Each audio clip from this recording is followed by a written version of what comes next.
morning. Welcome back to the Retirement Report. I'm Hank Parrott, your host. All right, one of the things I was covering just before the break and I want to jump back into is options for your retirement plan savings after retirement. And one of those, there are several options, of course, that may be available when you reach retirement age. So now you've got your money in your 401k. What do you do with it when you leave, or your, whatever kind of company plan that you might have? Thrift savings plan, same thing. So do you leave your money in the plan? That's one of the options, of course. The upside, if you retire from a company and you're, let's say in your mid, you retire early, say age 55, you can take a penalty-free withdrawals, whereas if you transfer that over into an IRA, you have to wait till 59 and a half to do so. Now, there are some exceptions to that rule. It's Internal Revenue Code 72T would allow for a payment setup, but there are some restrictions on that. You have to, once you start that kind of plan, it limits how much you can take, and you have to continue that payout for at least 5 years or age 59 and a half, whichever is longer. So these are some things when you get into again, the income planning piece of how you're going to take money out now that you're retired and need that money, understanding how that works. So leaving your money in a plan is again, something you can do, but just, and the upside being, again, if you need that early income.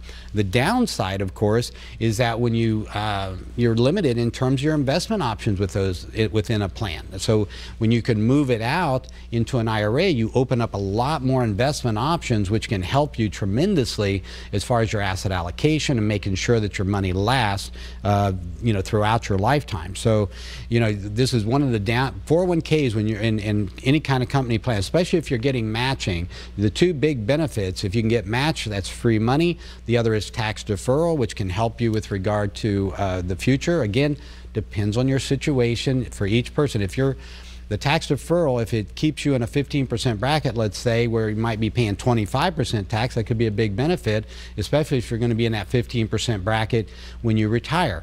But there are some that they may actually have a higher income tax or no savings as far as the income tax bracket when they retire. So again, each individual situation we look at and help you develop that plan to minimize taxes. It's not just what you make, right? It's what you keep. And one of the things we want to make sure is that you're keeping more of your money and giving less to the IRS. All right, so take a lump sum distribution. This is one of the least popular. This is nothing you do not want to do, at least not taking a cash out into your hands and having that fully taxable at that time in that year. You'll probably maximize taxes rather than minimize taxes doing something like that. You can roll it into an IRA. This is usually, again, one of the more beneficial things to do, but again, depending on your situation, your age, and what kind of income needs, how that gets structured so that we avoid any kind of tax penalty for early withdrawal on funds. Taking periodic distributions, again, setting up a systematic income plan. That's what retirement's all about. This is one of the reasons that investing in retirement is so different from investing for retirement, because we're going to start taking money out now rather than just putting money in. The next up, purchase an annuity. This can come into play if you're looking to get income. Again, going back to that income thing. Again, not for everybody, and please be careful. Annuities, as I said, there are 1,000 different annuity products out there, and I've narrowed it down basically to about 2%, okay, of what's out there as to what would really be good ones to use. And you got to understand how they work, and they can be very complicated, they can be very complex. So understanding what they are, understanding the histories of them, understanding how they are going to work in different type of market environments, all these things can be important. Straight up fixed annuities where you just like a CD, that could have a play. Immediate annuities where depending on your situation, where you're looking to get a guaranteed income stream, there's all kinds of different decisions being made. Just like, what do I do as far as Social Security?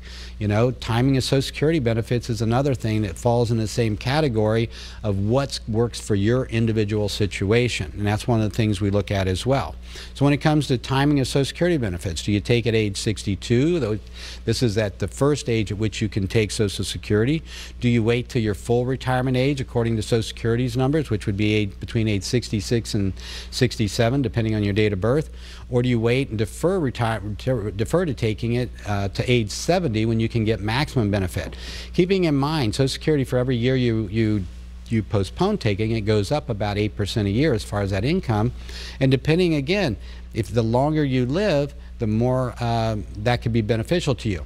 I worked up the numbers recently. I work them up. This is one of the things. We do the comparisons. For those that when we do a comprehensive financial plan for someone, when new clients that are coming on board, what we do is we look at what's the best time to take. If you're not already taking Social Security, we help you figure out when the best time to do that would be. And we'll run like a break-even report. I just did one for a lady earlier this week, and I think her break-even was age 78. Some it's later, it's age 80, 82, 83. So each individual, it's a little different. So again, if you'd like to find out how that works for you, you know, that's one of the, it goes back to doing a comprehensive plan for your individual situation. Benefits adjust based on when you begin taking them. Excuse me. So again, early retirement lowers benefit payments. Deferred retirement increases benefit payments, right? The longer you wait, the more you're going to get. So 40% of people plan to take benefits, though, before age 64, 43% between ages 64 and 69, and only 6% plan to wait until age 70 or longer. So again, keep in mind what I said about longevity risk. You got to look at your individual situation as to what that might look like. So we're going to throw it out there again, for the first 10 callers, because this is one of the things I really wanted to get across to you about the whole Social Security question, is making sure that we get that answered for you. If that's something you're not sure about, we run that for you, and we get into things like, you know, well, how's your health? What about your family history? You know, parents and siblings and that kind of thing. There's longevity in your family. I've got some clients come in and they've got parents still living that are in their 90s, mid-90s, some even over 100 years old.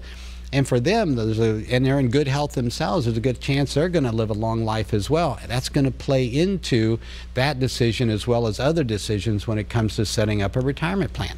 So again, for the first 10 callers, if you'd like to get a personalized, free retirement income analysis, I'm not just going to sit down and have an hour consultation with you and drink coffee and you know, just talk a little bit. No, we're going to do up an actual plan for you. Whether it takes 1 visit, 2 visits, 3 visits, however long it takes, no charge.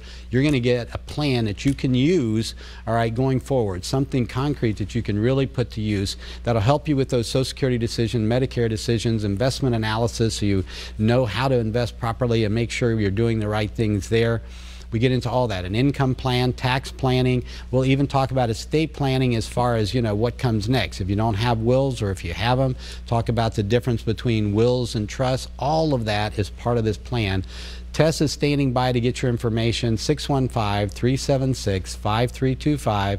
She'll get your information, send you out a packet with a checklist of things to bring to your appointment with me. She'll even help you set that up. So again, 615-376-5325 for the first 10 callers. Tess is standing by to get your information. When you come in, I'll give you a free copy of my book, 7 Steps to Financial Freedom in Retirement. All right, we're going to have to take another quick break. When we come back, we're going to get into a little bit about Medicare and some other things that go into approaching retirement and preparing for it, all right? Join me here. We'll be right back on the Retirement Report.